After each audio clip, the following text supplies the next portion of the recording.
तो बिल्कुल ये दो तस्वीरें इस बात की गवाही कि बंगाल में कैसे लोकतंत्र को बिल्कुल इस वक्त सूली पर टांग दिया गया है। रिपोर्टर हमारे रिपब्लिक बांग्ला के संतू पान की गिरफ्तारी के बाद उनको ले जाती हुई अवैध तरीके से बंगाल पुलिस की टीम की ये गाड़ी आपको पहले फ्रेम में नजर आ रही होगी। दूसरे फ्रेम में अवैध गिरफ्तारी के वो 14 घंटे बाद भी हमारे रिपोर्टर रिपब्लिक बांग्ला के संतू पान, जिनका जज्बा आप इन तस्वीरों के जरिए समझ सकते हैं, क्योंकि संदेश खाली का स्याह सच पूरे देश के सामने उजागर करने वाला रिपब्लिक नेटवर्क लगातार संदेश खाली की उन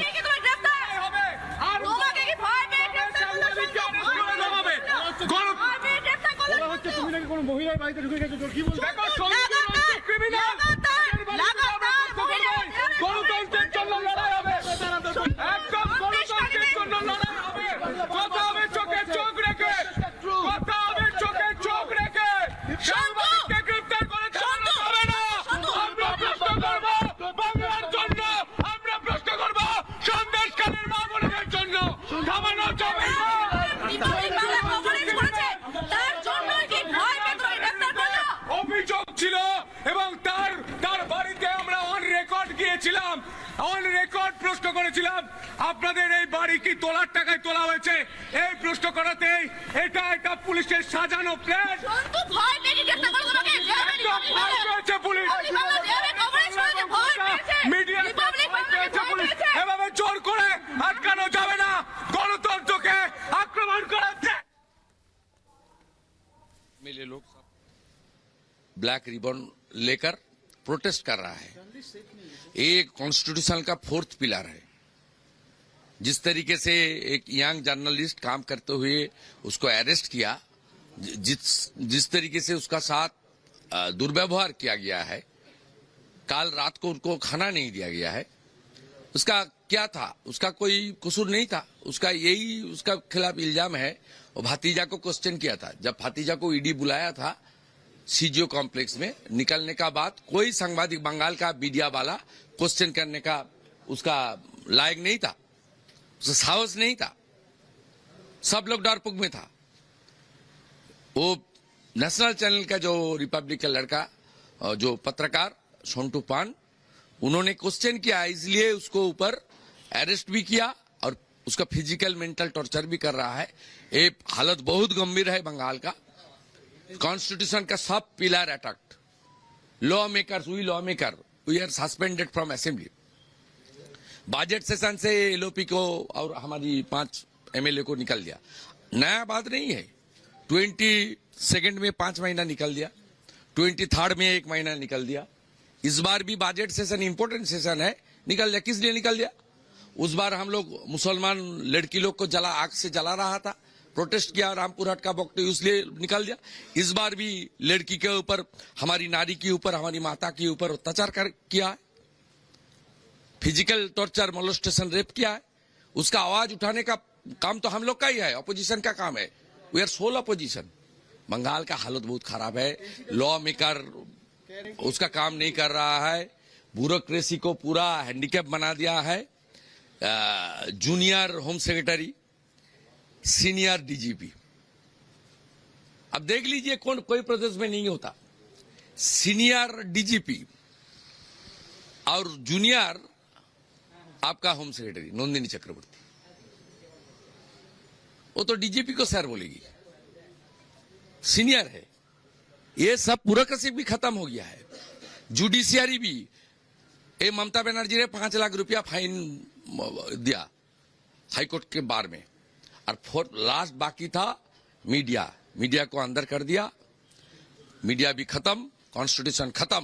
कॉन्स्टिट्यूशन जब खत्म होता है, क्या करना चाहिए वो देश का सरकार को, सुप्रीम कोर्ट को, गवर्नर को मालूम है। वो लोग कार्रवाई करेगा। एनसीडब्ल्यू चेयरमैन कह रहे हैं कि जो हालात है प्रेसिडेंट उनका जो बात बताया, सही बात बताया, जमीनी हकीकत के ऊपर बताया। उसके लिए कोई दूसरा मत हम लोग का नहीं है। সন্তু পানকে যেভাবে অ্যারেস্ট করা হলো, আমরা কি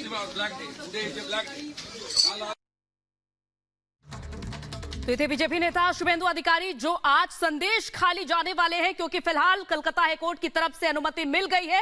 हालांकि एक शर्त जरूर रखी गई है कि शुभेंदु अधिकारी को अपने कार्यक्रम की कहा कितने बजे तक वो पहुंचेंगे और कितनी देर तक वो संदेश खाली में रुकेंगे, इस बारे में जानकारी देनी होगी। लेकिन दूसरी तरफ हम बात कर रहे थे रिपब्लिक बांग्ला के रिपोर्टर संतू पान की, और श्वेता का रुख लेते हैं। श्वेता, सवाल यह है कि क्या कर्तव्य निभाना, कर्तव्य का पालन करना, उसका संतू पान का कसूर सिर्फ इतना कि वो कर्तव्य का पालन कर रहे थे और उन्हें जेल में डाल दिया जाएगा, उनकी गिरफ्तारी कर ली जाएगी?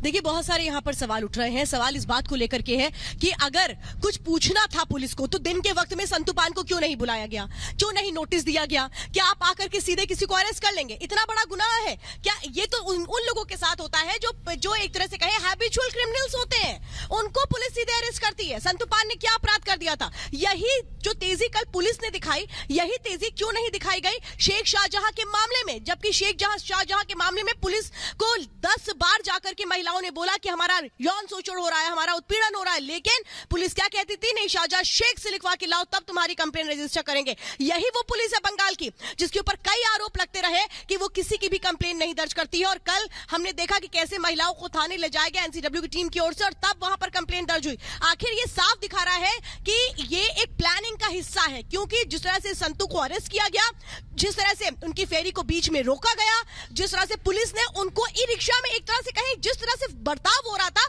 यहां तो पुलिस के खिलाफ एक्शन उठना चाहिए। गैर कानूनी ढंग से गिरफ्तारी हुई है, ये बिल्कुल क्लियर है, क्योंकि संतू को कुछ नहीं बताया गया। संतू वहां पर अपनी निर्भीक रिपोर्टिंग कर रहे थे, वो लगातार सच दिखा रहे थे वहां पर। और बाकायदा मैं आपको ये बहुत क्लियर बताती हूँ, क्योंकि संदेश खाली पे लगातार हम रिपोर्टिंग कर रहे हैं, वहां के पीड़ित खुद आकर बात कर रहे हैं। वो खुद कह रहे हैं कि आप हमारे बीच आए, आप हमारी समस्याओं को उठा सकते हैं, हमें आप लोगों पर यकीन है, यहाँ की सरकार पर यकीन नहीं है। ये बात यहाँ पर कही जा रही है। यही बातें तो यहाँ की सरकार को चुभ रही है कि मीडिया इससे पहले कभी भी संदेश खाली नहीं गया। संदेश खाली वो जगह है जो कनेक्टिविटी से बहुत दूर है, जानबूझ के सब करके रखा गया ताकि वहां पर जो कुछ हो रहा था वो काला सच सामने ना आए। लेकिन जब काला सच सामने आया तो बोलती बंद हो गई ममता सरकार की, कुछ कहते नहीं बन रहा। तो क्या किया जा रहा है? लोकतंत्र की आवाज को दबाने की कोशिश की जा रही है, यहाँ पर मीडिया की आवाज को दबाने की कोशिश की जा रही है, एक पत्रकार को रोका जा रहा है जो रात के वक्त भी डट करके और श्वेता, बिल्कुल संदेश खाली से पिछले कई दिनों से लगातार आप जो तस्वीरें पहुंचा रही हैं, उन महिलाओं की जो आवाज पहुंचा रही हैं, वो आवाजें ये बताने, ये समझाने के लिए काफी है कि सालों से जो संदेश खाली के अंदर चल रहा था वो जानना देश के लिए कितना ज्यादा जरूरी था। लेकिन बंगाल की तानाशाह सरकार को श्वेता ये समझना होगा, अगर उन पीड़ित महिलाओं की आवाज उठाना गुनाह है तो रिपब्लिक नेटवर्क ये गुनाह हमेशा करता रहेगा। श्वेता, देखिए, बहुत अहम है वैभव, जो सेक्शंस लगाए गए हैं आप वो समझिए। जो सेक्शंस लगाए गए हैं वो बहुत गंभीर धाराओं के तहत लगाए गए हैं। वो कैसे हो सकता है? ये तो साफ तौर पे नियत की ओर इशारा कर रहा है। ये तो सोचिए समझिए पूरी प्लानिंग है कि सुबह से लगातार संतू रिपोर्टिंग कर रहे थे। ये एक तरह से पूरी प्लानिंग की गई थी कि कैसे शाम हो, इसके बाद वहां पर जब वो फेरी पर जाने लगे, क्योंकि रास्ता जो है वो फेरी के जरिए है, उसके बाद उनकी फेरी को रोक लिया जाए, उसके बाद वहां पर कोई जल्दी जल्दी आ ना पाए क्योंकि कनेक्टिविटी है नहीं, और शाम के वक्त जाकर के आप सीधे सीधे अरेस्टिंग कर लें। ये साफ दिखा रहा है। देखिए, ये बिल्कुल क्लियर है कि ये ऊपर इशारे से के बिना नहीं संभव है। यहाँ की जो पुलिस है उसको एक तरह से इशारा मिला ऊपर से कि आप ऐसे ऐसे ग्राउंड तैयार कर लीजिए और आप इस तरह से अरेस्टिंग कर लीजिए। देखिए, ऐसा कहीं नहीं होता है देश में। क्या कभी किसी हिस्से में आपने ऐसा देखा है? इसीलिए मैं ये लगातार कह रही हूं कि ये बंगाल में जो बात उठ रही है राष्ट्रपति शासन की, विपक्ष लगातार उठा रहा है। कल यहाँ की जो महिलाएं हैं वो उठा रही हैं, वो ये कह रही हैं कि बिना राष्ट्रपति शासन के यहाँ कुछ नहीं होने वाला, क्योंकि यहाँ जो न्याय व्यवस्था है वो किसके हाथ में है? सिर्फ और सिर्फ ममता सरकार के हाथ में है। उनका जब जो मन आएगा वो करेंगी। जो उनके खिलाफ आवाज उठाएगा उसकी आवाज को कैसे दबाने की कोशिश की जाएगी, उसका बहुत बड़ा उदाहरण संतू पान है। संतू पान उस जगह से रिपोर्टिंग कर रहे थे जो एक तरह से खतरा हो सकती थी, माना जा रहा था, लेकिन फिर भी वो लगातार डटे हुए थे। आप देखिए परेशान कैसे किया जाता है संतू से। एक तरह से 3 अरेस्ट मेमो थे जिन पर साइन करवाया जाता है संतू से। संतू पूछते रह गए कि बताइए इसमें जो कंप्लेनेंट है उनके हस्ताक्षर क्यों नहीं है, आखिर इसमें जो लिखा गया है उसके बहुत क्लियर, कुछ भी क्लियर बताया ही नहीं गया कि आखिर किसने कंप्लेन की, आधार क्या है, कुछ भी क्लियर नहीं किया गया। मैं तो ये कह रही हूं जो लोकतंत्र की बात ममता बनर्जी करती हैं, क्या यही वो अधिकार संतू के पास नहीं है कि वो जाने कि आखिर उनको अरेस्ट क्यों किया जा रहा है? वो अधिकार क्या सीमित हो जाते हैं, खत्म हो जाते हैं? पश्चिम बंगाल के अंदर पश्चिम बंगाल का अपना एक क्या नियम है, अपना कानून है जो अपने मुताबिक वो को चलाएंगे। यही कोशिशें हैं कि कैसे दबा दिया जाए, डरा दिया जाए। जो भय की बात होती है ना, सिटी ऑफ जॉय की जगह सिटी ऑफ भय हो गया है, वो बिल्कुल इसीलिए संदेश खाली में वो डर हमने देखा। लेकिन ममता बनर्जी की कोशिश क्या है, ममता सरकार की कोशिश है कि अब यहां पत्रकार भी डर करके रहें, पत्रकार संदेश खाली ना जाए, पत्रकारों के मन में एक डर आ जाए कि अगर हम